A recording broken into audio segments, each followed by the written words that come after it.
Sonki Darbhanga presents.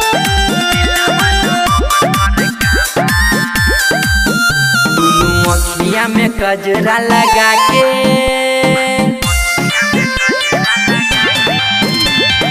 अखिया में कजरा लगा के हो गोरिया ले गइलू दिलवा चोरा के कि ऐसे न तू तर पावा दिलवा न हमर धर कावा ऐसे न तू तर पावा दिलवा न हमर धर कावा।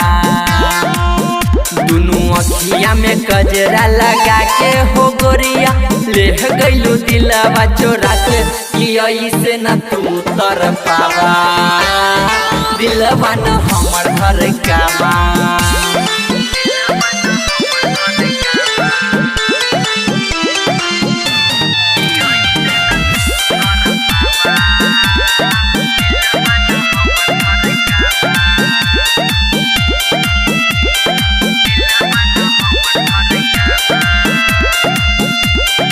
देखनी जे गोरी तोहरा के हम बाजारी में धस गइलू हमरा हो पहले तू नजरी में।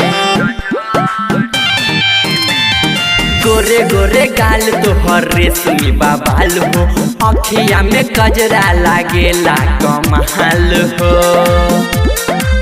हमके बनैलू दीवाना दीवाना दीवाना।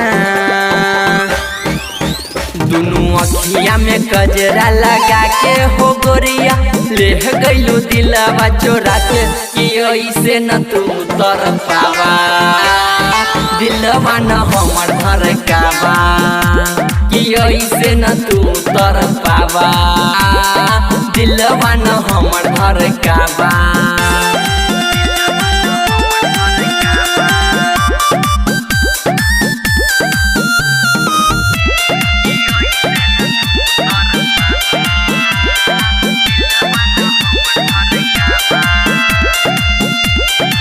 सलवार में सोनर कितना लागेलू कइलू तू पागल ही पिया जैसा वारेलू